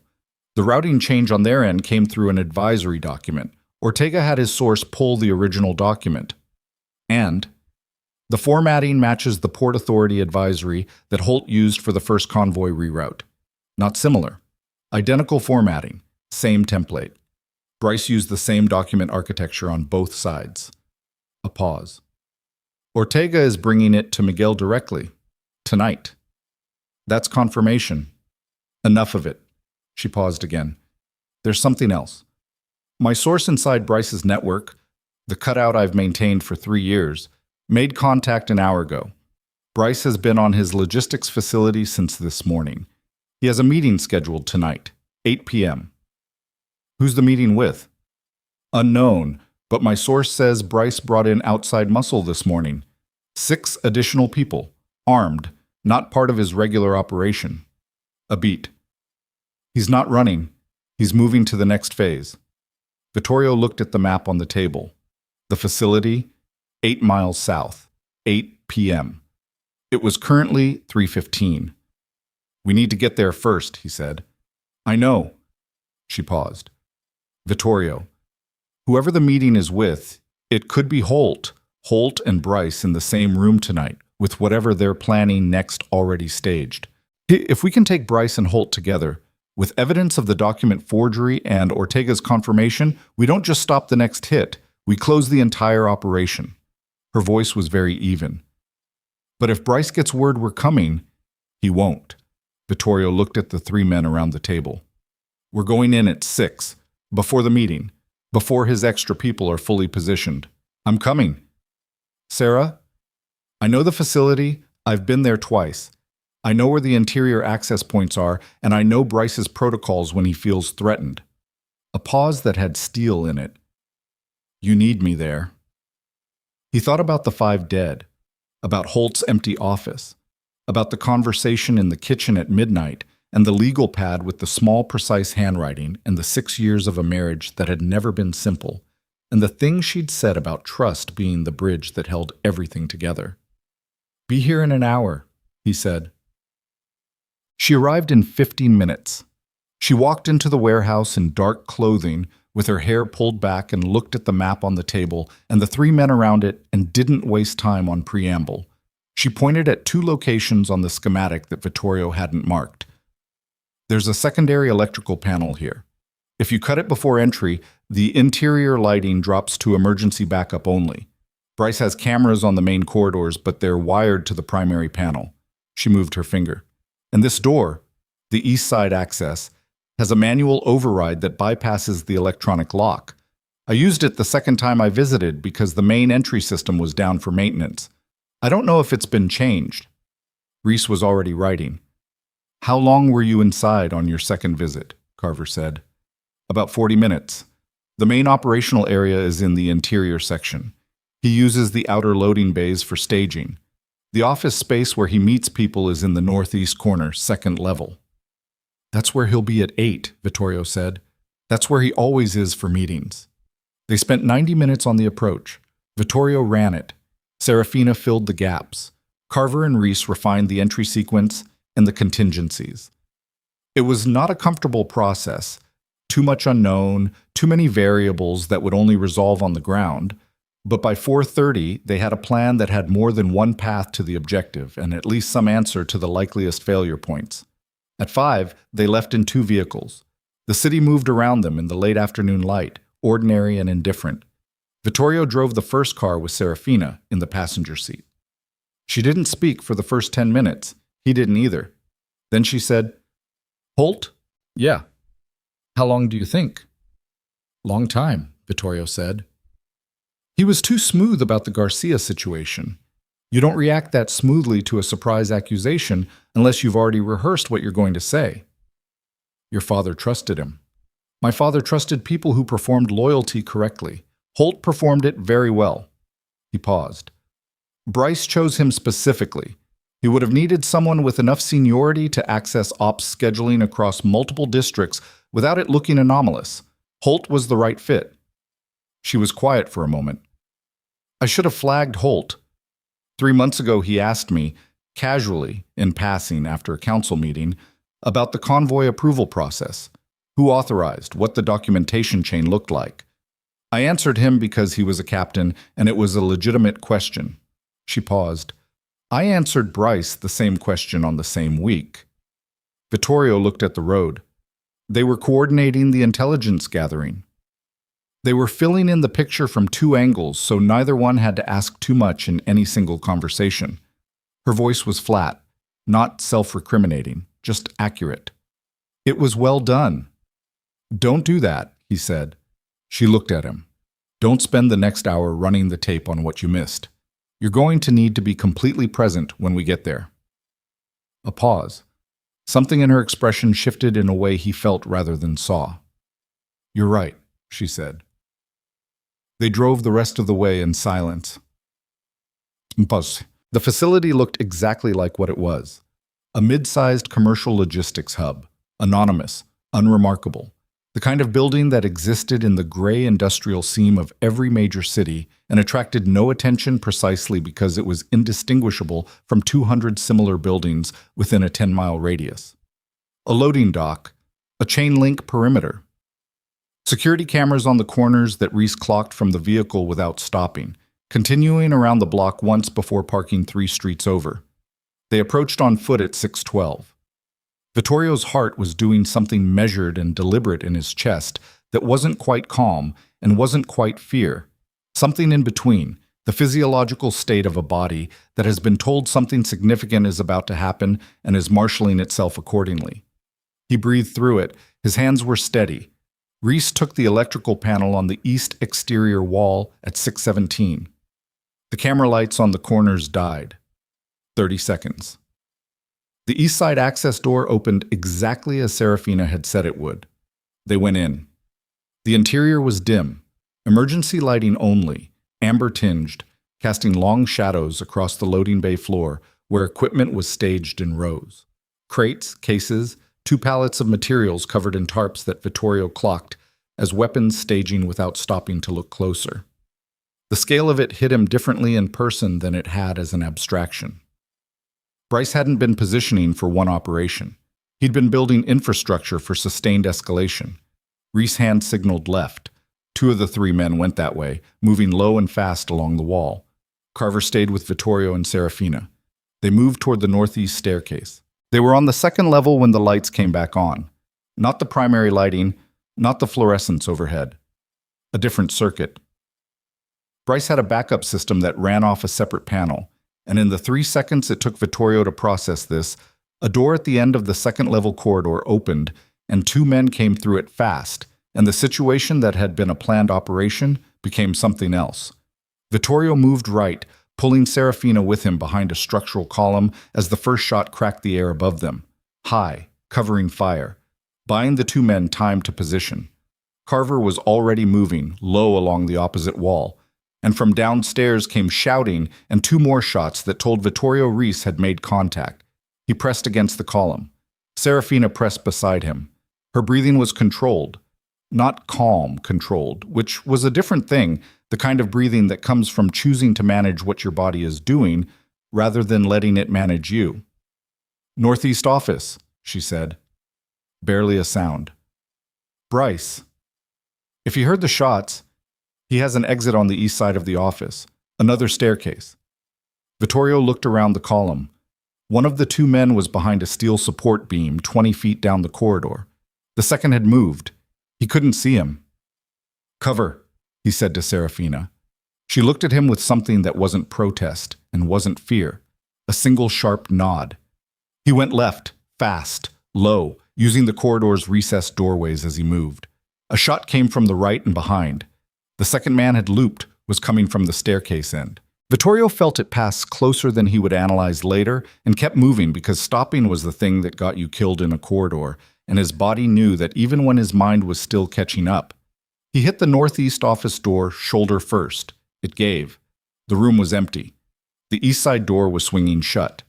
He went through it without stopping, down the secondary staircase, 3 steps at a time, hand on the rail for the turns, and burst through the ground-level exit into the narrow alley on the building's east face, just in time to see Callum Bryce 12 feet ahead of him moving toward a black car idling at the alley's end.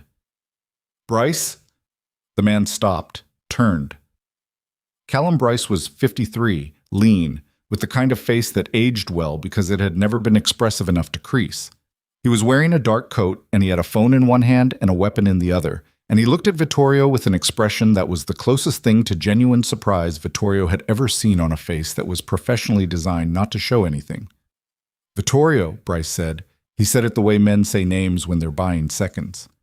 "Put it down." Bryce looked at the weapon in his hand as though he'd briefly forgotten it was there. He didn't put it down. He also didn't raise it. He held it at his side and looked at Vittorio with a recalculating expression. The expression of a chess player finding an unexpected piece on the board and revising his assessment of the game. "You figured it out faster than I expected," Bryce said. "Seraphina figured it out." Something moved across Bryce's face. Not quite respect, more like a man acknowledging that he'd underestimated a factor he'd believed he'd accounted for. "I thought removing her from the council would hold longer." "You needed it to hold long enough to get the summit killed." "I needed it to hold long enough for both sides to make irreversible decisions." He tilted his head slightly. "You're not there yet. 3 more days, and you would have been." "Holt," Vittorio said. "Where is he?" "Far from here." A pause. "He's done his part." "What was his part?" Bryce looked at him. The weapon was still at his side. The car at the end of the alley was still idling. Vittorio could hear sirens somewhere. Distant, not close. Not for them, not yet. The alley smelled of wet concrete and exhaust, and the particular cold that comes off brick at night.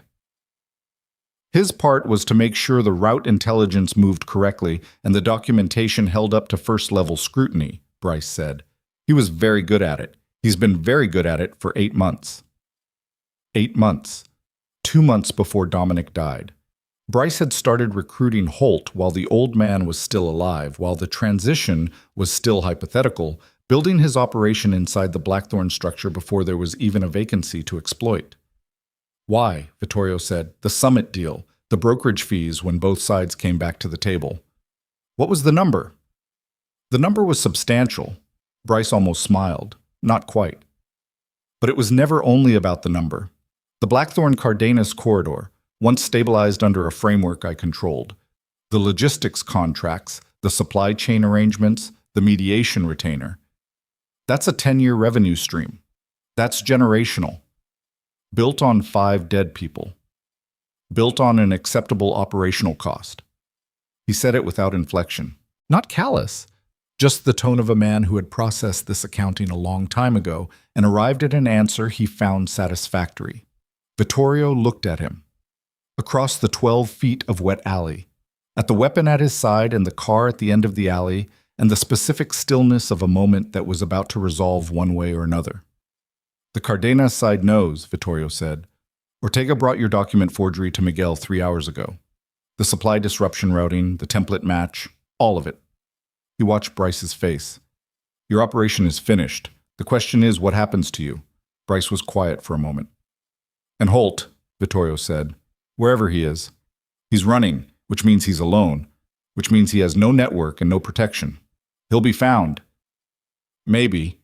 Bryce's eyes moved, just briefly, just a fraction, to the car at the end of the alley and then back.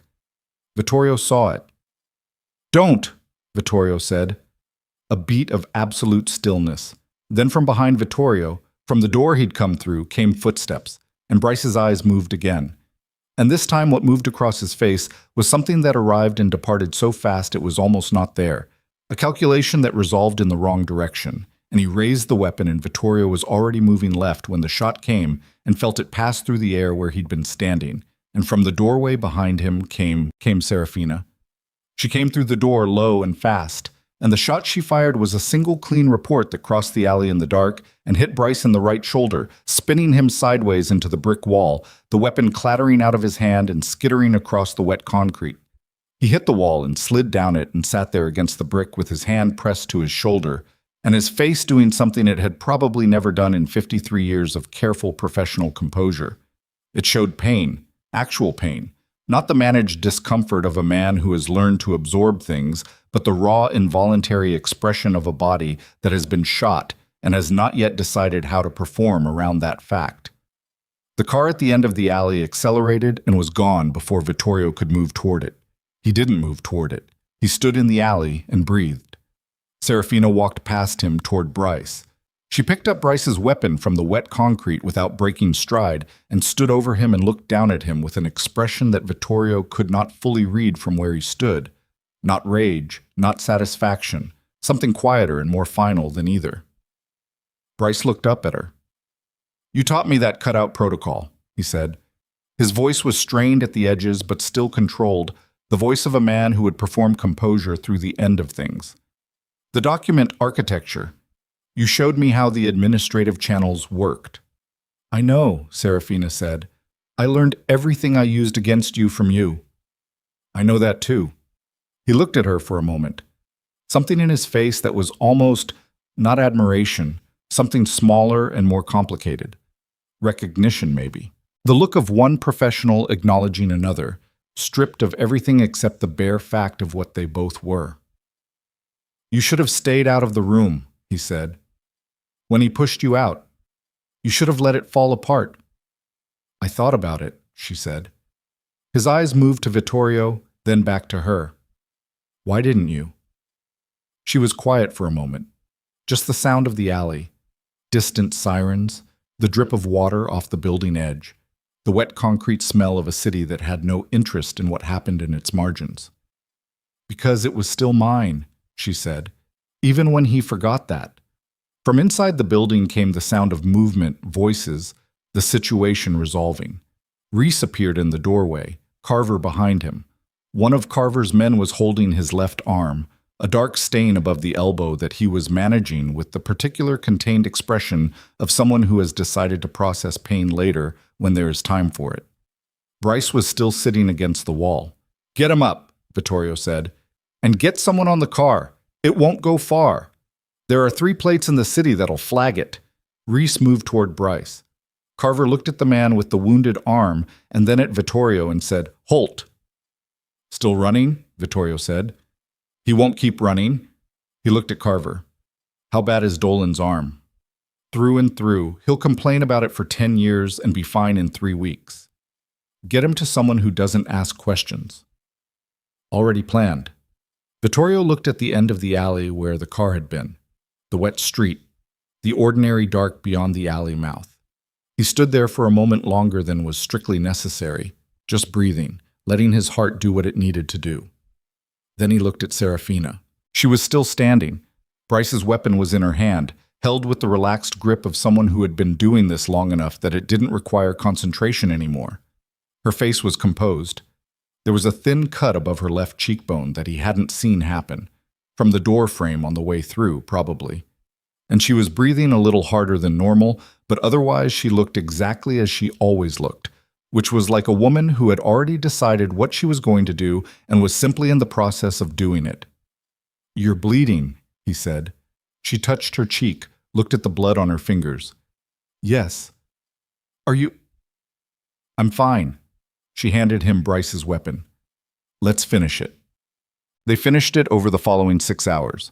Bryce was transported to a location that didn't appear in any public record and held there under conditions that were not comfortable but were not brutal. Vittorio had made a decision years ago, watching his father operate, that the line between force and cruelty was one he would draw clearly for himself. And tonight was not the night to renegotiate that line. What Bryce had was information about the operation, about the extent of Holt's involvement, about the meeting that had been scheduled for 8 p.m., and who the counterparty was. Getting that information required Bryce to make a rational calculation about his options, and Vittorio made sure his options were clearly presented. Bryce, to his credit, or his pragmatism, or some combination of the two, calculated quickly. The 8 p.m. meeting had been with a mid-level Cardenas lieutenant named Ferreira. Not Ortega's level, not close to Miguel, someone in the operational tier who had been receiving payments from Bryce for 6 months to provide the Cardenas side route information that had allowed Bryce to correlate both networks' vulnerabilities. Ferreira was the mirror of Holt on the other side, a trusted operational figure who had been quietly subverted from the inside. Vittorio called Ortega at 11 p.m. The call was brief and professional. He gave Ortega the name. Ortega received it without comment. The silence on the other end of the phone lasted long enough to be an answer. "Ferreira," Ortega said, finally. "Yes." Another silence. "I'll take care of my side," Ortega said. "You take care of yours." "Already in process." A pause. "The summit," Ortega said. "Miguel will want to know, is Blackthorn still committed?" "Tell Miguel yes," Vittorio said. Unconditionally. A final pause. The sound of breathing on a phone line in the middle of the night. 2 men on opposite sides of a line that was not a wall but had always been treated like one, making the small, deliberate sound of people choosing something difficult over something easier. "I'll tell him," Ortega said. Holt was found at 4 in the morning. Not by Vittorio's people, by his own poor judgment. He'd driven east, trying to get out of the city on a route that had 3 Blackthorn monitoring points on it, routes that he'd known about when he was a captain and that he'd apparently forgotten Vittorio also knew about. He was stopped at the second checkpoint by 2 of Carver's people, who were not rough with him but were not gentle, and who brought him back with his hands zip-tied in front of him and his suit jacket gone, and his face wearing the expression of a man who has had several hours to understand that the decision he made 8 months ago has run out of road. Vittorio met with Holt alone. They sat in a room that was not comfortable and not cruel, 2 chairs and a table and 1 light overhead. And Vittorio looked at the man who had sat at his council table for 5 weeks and voted on his decisions and offered condolences about his father that had sounded genuine and probably weren't. "How long?" Vittorio said. 8 months, Holt said. His voice was flat. He'd decided how he was going to do this. Not fighting, not performing, just answering.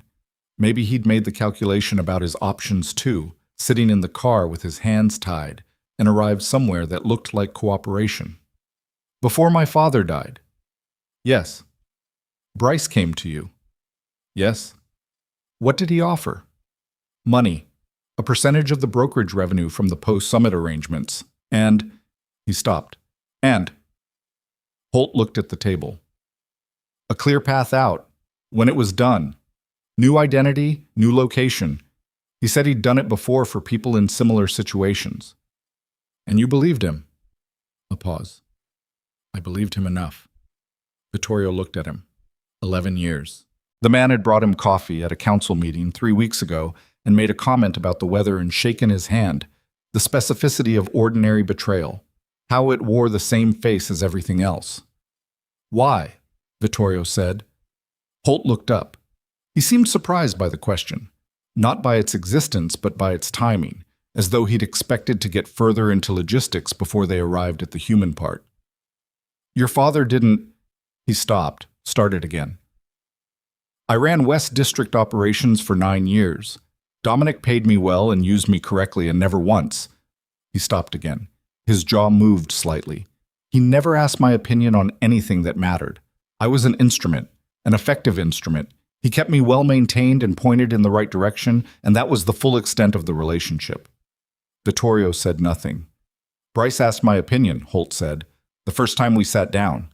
He asked what I thought about the Cardenas border situation, genuinely, and listened to the answer, and then he told me exactly how much money my opinion was worth to the right arrangement. He looked at the table again. I know how that sounds. It sounds true, Vittorio said. The room was quiet for a moment. It is true, Holt said. I'm not asking for anything. I know what this is. I'm just... You asked why, and that's why.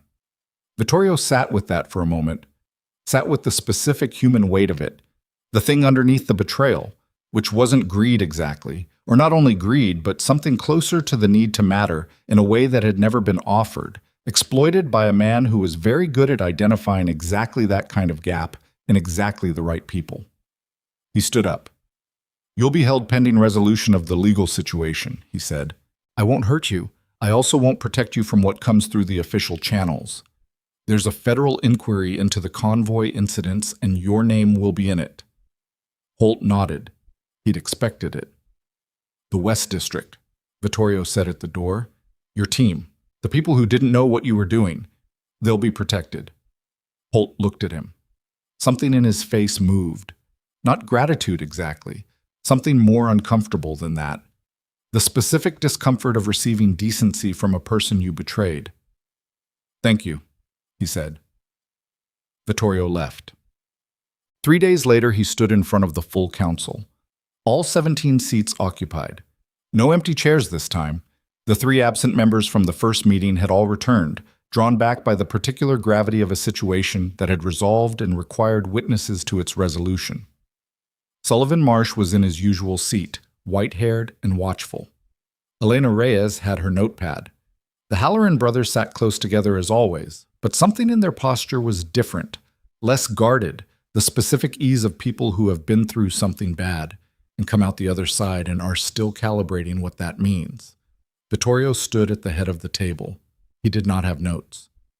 5 people died in the last 10 days, he said. 2 in Halloran territory, 3 at the harbor. 1 civilian. Those deaths are on the account of Callum Bryce's operation, supported inside our organization by Damon Holt. Both have been removed. Bryce is currently in the custody of a federal office that has been investigating weapons brokerage in this corridor for 3 years and is very happy to have him. Holt is cooperating with the same investigation. The room was still. I want to be clear about one thing, Vittorio said. The operation that exposed Bryce, identified Holt, and prevented the escalation that was being manufactured to destroy the summit, that operation was run by Seraphina. He looked at the room. Let that sit. I removed her from this council 7 weeks ago because I believed that establishing my authority required removing the ambiguity of shared influence. I was wrong about that. Not wrong about the goal, the goal was legitimate. Wrong about the method. Wrong about what I was actually removing. He paused. Authority is the chair. What I removed was the architecture that made the chair worth sitting in. Sullivan Marsh looked at his hands, not to avoid Vittorio's eyes. Something else, the gesture of a man receiving information he already had, confirmed. Effective immediately, Seraphina Vale is restored to the council in a formal capacity, not as an adjunct to my position, as a council member in her own right, with a defined seat and a defined vote. He looked around the table. If anyone has an objection, now is the time. Nobody spoke. The silence was not the silence of people suppressing objection. It was the silence of people who had been waiting for this specific sentence long enough that hearing it required a moment to absorb. Marcus Halloran looked at his brother. Dean looked back. Something passed between them that didn't need words. "Good," Vittorio said. "Then let's talk about the summit." The door at the far end of the chamber opened. Seraphina walked in. She was dressed in dark gray. Not formal exactly, but precise. The way she dressed when she was walking into a room that required her to be exactly what she was and nothing additional. Her hair was down. The cut above her cheekbone had closed into a thin healing line that she'd made no effort to conceal. She walked the length of the chamber. Every captain watched her walk. Not the watching of people performing a reaction. Genuine attention. The specific quality of regard that a room gives a person who has earned it through something that can't be faked.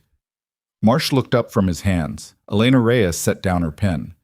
The Halloran brothers simultaneously straightened slightly in their chairs. She reached her seat.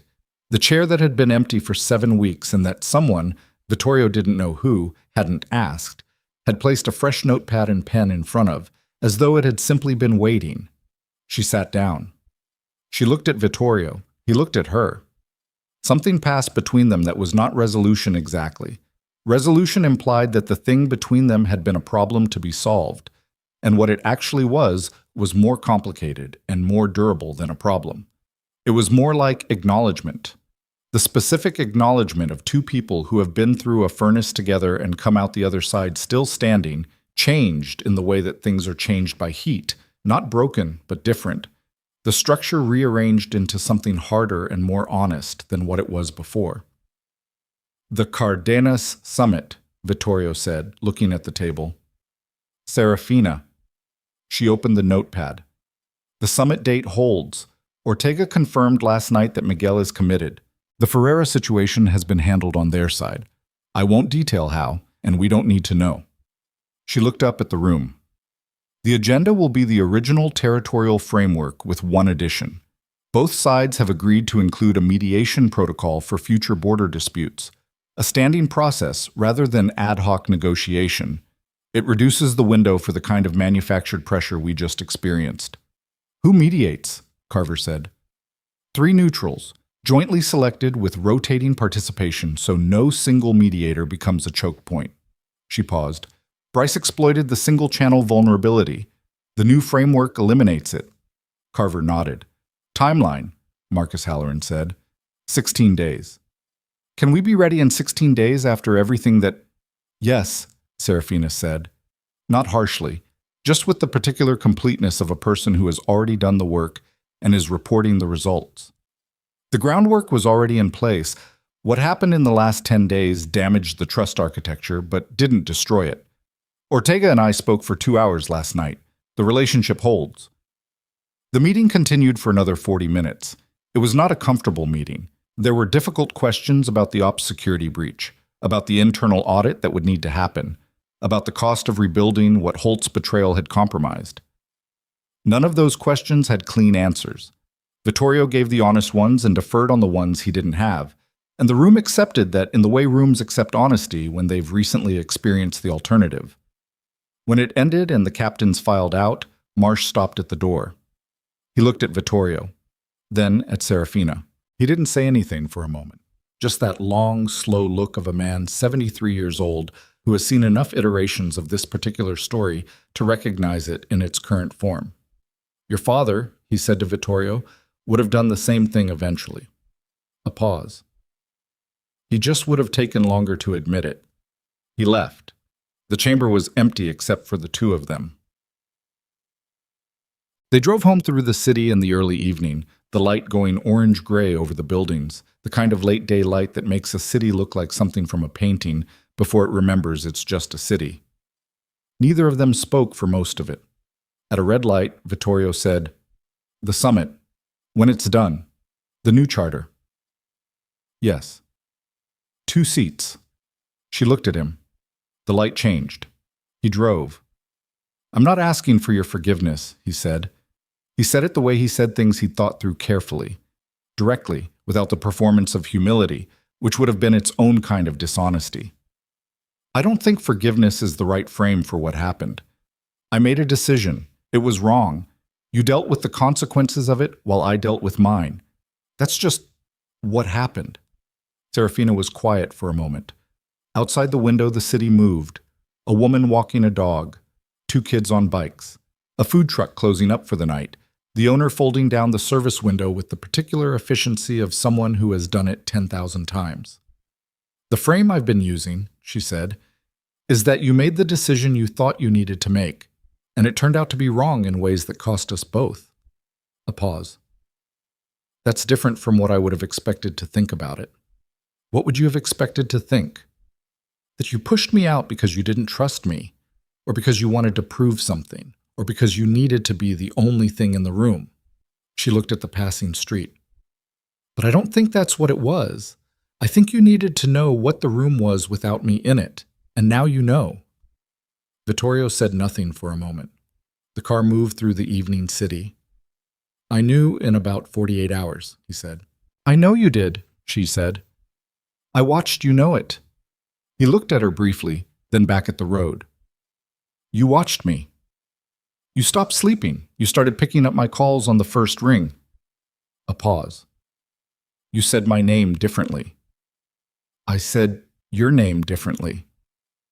You stopped saying it like a title, she said. You started saying it like it was the name of a specific person you were worried about. He thought about that, about the distinction, about the number of things he had said and done for 7 weeks that he'd believed were about structure and authority and the correct positioning of power, and how many of those things had actually been about something much simpler and much harder to admit, the particular fear of a man who had grown up in the shadow of a woman's competence and had confused his own ambition with his own worth. When my father died, Vittorio said, the first person I wanted to call was you. She turned to look at him. I was standing at the window in the hospital room, and I was thinking about the city and about everything that was going to come next, and the first thing I wanted, not the first rational response, the first actual want, was to call you and tell you what had just happened. Not to manage it, not because you'd know what to do next, just because. He paused. I didn't call. You were there an hour later. I know, she said quietly. I've been leading with the wrong part of myself, he said, for most of this. She was quiet for a moment. The car turned onto their street, the building at the end of it, the ordinary shape of their ordinary home, lit against the evening sky. We both made calculations that weren't right, she said. I held things back when I should have pushed. I let you make the announcement without a fight because part of me wanted to see— She stopped. Wanted to see what happened. Yes. Without you. Yes. She said it without apology, just accuracy. I wanted you to see it. I wanted you to have to see it because I didn't think you'd believe it until you did. That was not generous of me. It was accurate, he said. Accuracy isn't always the same as right. He pulled into the parking space and turned the engine off, and they sat for a moment in the quiet of the stopped car, the city audible around them in its ordinary way, distant traffic, someone's window open somewhere, the small sounds of a place that would continue being exactly what it was regardless of anything that happened in its margins. The new charter, Vittorio said, 2 seats, equal vote on significant decisions, formal structure, not informal influence. That's a significant change from how this organization is operated. Yes. The captains will accept it now. In 6 months when something is difficult, they'll push against it. I know. You'll have to hold the line. We'll have to hold the line, he said. She looked at him. In the low light of the car, her face was the face he'd been looking at for 6 years. Familiar in the way that something becomes familiar when you've been paying attention. Not complacent, but known. The specific knowledge of someone's face that comes from having watched it in difficult rooms and quiet rooms and rooms that required everything both of you had. All right, she said. It was what she always said. But this time, it wasn't the all right of someone agreeing to proceed under circumstances not of their choosing. It was the all right of someone choosing, fully, with clear eyes, and without illusion about what was being chosen. They went inside. The summit happened on a Thursday.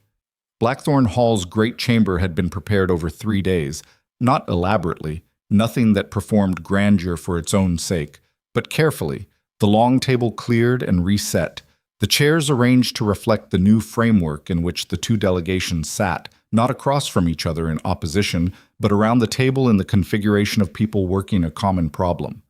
It had been Seraphina's suggestion. Vittorio had approved it in about 4 seconds. Miguel Cardenas arrived at 10 in the morning with Ortega and 3 senior figures. He was a compact, deliberate man in his late 50s with dark eyes that took in a room very quickly and gave back very little. He shook Vittorio's hand. Then he looked at Seraphina. "Mrs. Vance," he said. "Mr. Cardenas," she said. Something passed between them in that exchange that Vittorio couldn't fully read. The specific language of two people who knew each other's reputations without ever having been in the same room, who had communicated through intermediaries for years, and were now finally meeting the actual person on the other side of all those careful messages. "Ortega tells me," Miguel said, "that the Bryce situation was resolved through your work." "Through ours," Seraphina said. "My husband and I." Miguel looked at Vittorio, then back at her. "Your husband removed you from the council." "He did," she said. "And then?" "And then he was wrong about it," she said. "And then he said so." Miguel Cardenas looked at Vittorio for a long moment. Whatever he saw there seemed to satisfy something in his assessment, because he nodded once, the specific nod of one senior figure acknowledging something that didn't require elaboration, and moved toward the table. The summit lasted 9 hours. It was not easy. There were moments in the early afternoon when the border framework negotiations stalled on a corridor dispute that had been running for 3 years, and that both sides had positions on that were genuinely incompatible, and it required 2 hours and Seraphina's particular precision, the ability to find the reframe that let both sides accept the same outcome while maintaining that they'd gotten what they came for, to move through it. There were moments when old grievances surfaced without warning, the kind of things that had been accumulating for years and had nowhere to go, and chose this room as their moment. And Ortega and Vittorio both had to manage their respective sides with the particular combination of firmness and patience that those moments required. But they got through it. By 7 in the evening, the framework agreement was signed. Both copies, both sides, the mediation protocol attached as an addendum, the territorial boundaries confirmed and documented, the standing dispute process ratified. Miguel Cardenas stood up when it was done, shook Vittorio's hand, shook Seraphina's, said nothing else. He was not a man who needed to narrate outcomes. The Cardenas delegation left. The Blackthorn captain stayed for another hour, not for business, just the particular collective exhale of people who had been carrying something heavy and had set it down. Carver got a bottle from somewhere and poured things that didn't require toasting. Marsh sat in his chair and looked at the signed agreement on the table with the expression of a man who had seen many things not work out and was making quiet note of the exception. The Halloran brothers talked to each other in low voices. Elena Reyes closed her notepad, which was the closest she came to celebrating. Vittorio stood at the head of the room and looked at all of it. The people, the table, the document, the chamber that had been in use for 30 years, and had seen better nights than the last several weeks, and would see more of both before it was done, and felt something he hadn't felt since the night he stood at a hospital window watching the city continue being indifferent. Not peace. Something shorter-lived and more specific. The particular feeling of having been all the way through something and arrived at the other side still standing, changed by the passage in ways he was only beginning to map. Seraphina appeared beside him. "Carver is trying to get you to say something," she said. "I know. You don't want to." "I don't have anything that needs saying." She looked out at the room. "Neither do I," she said. They stood there together in the chamber that held everyone they were responsible for, in the city that didn't stop moving for anything, in the particular quiet between one hard thing ending and the next one not yet beginning. The document was signed. The dead were counted. The man who'd manufactured the war was in federal custody and would spend a long time in rooms with no windows explaining himself to people who took good notes. Holt would go through what he would go through. The West District would be rebuilt under new management. The ops security audit would take 6 weeks and find 3 other vulnerabilities that nobody had noticed and that would need to be addressed.